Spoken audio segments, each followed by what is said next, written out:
These are 5 things that conveyancers and property solicitors do that piss me off as a mortgage broker with 15 years of experience. Pet peeve number 1 is when a solicitor or conveyancer asks for a formal approval without having the contract exchanged yet. And let me draw this out to show you how effing annoying this is. So going to the drawing board, we've got a first home buyer over here, a bloody noob, has no idea about buying a property. This is their bloody first time. They fall in love with a property they found over the weekend, and since we got them a pre-approval, they wanted to exchange on this property. And over here is the solicitor. Look, I've drawn it as a cat, but it's not sort of like, you know, the devil's advocate kind of thing.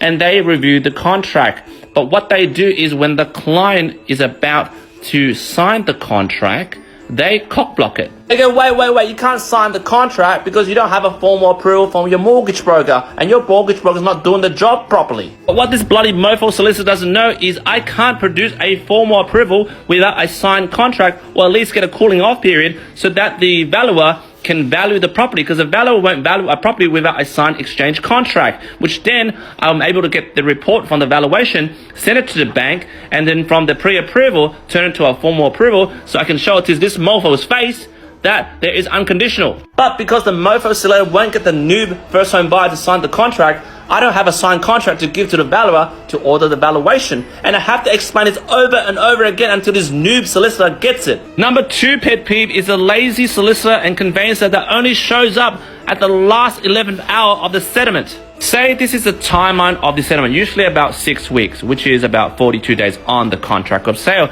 So the client finds the property, exchanges, and then this period between like 2 to 3 weeks before the settlement, these solicitor disappear. They're like ghosts. You don't even see them. And 1 week before settlement, the solicitor still hasn't got in contact with the mortgage broker, which is me.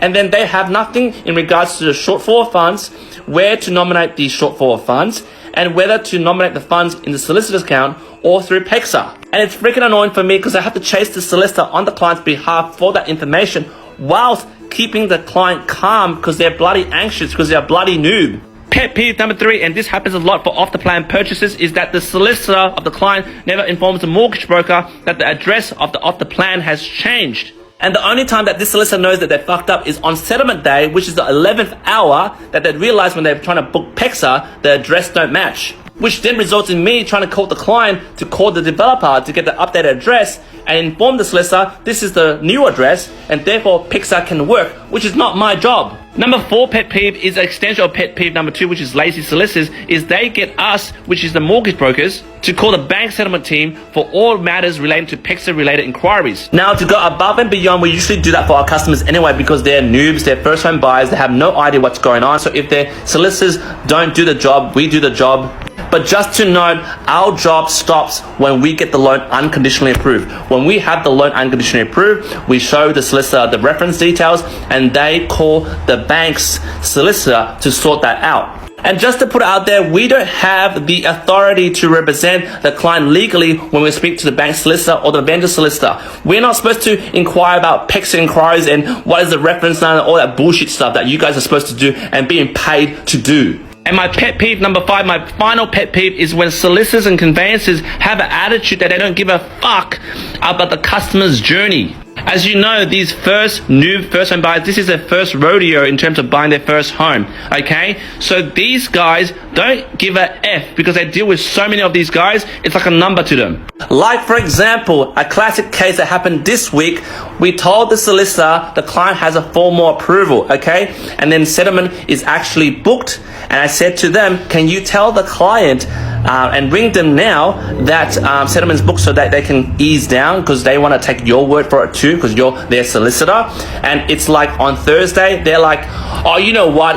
Oh, don't worry, I'll call them on Monday. I was like, bitch, call them now. They're in anxiety mode. They're like breaking down. Call them now, please. And they're like, oh, look, I fucking don't have time, man. I call them Mondays. Fucking first home buyer settlement's like fucking like 2 months away. I'm like, bitch, I don't give a shit. You call them now.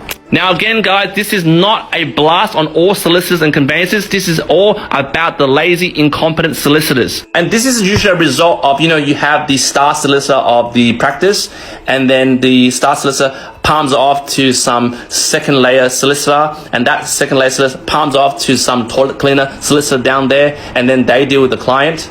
Now guys, those are my 5 pet peeves, and a lot of you would say, hey Q, that's your job, you're getting paid for this. Bullshit, alright? The client solicitor gets paid upfront at settlement. We get paid 45 days after settlement, and if the client cancels a loan within 12 months, all our commission gets clawed back, and we have to do the solicitor's job. We're happy to do that, but again, that pisses us off. Jump in the comments, let me know what you think.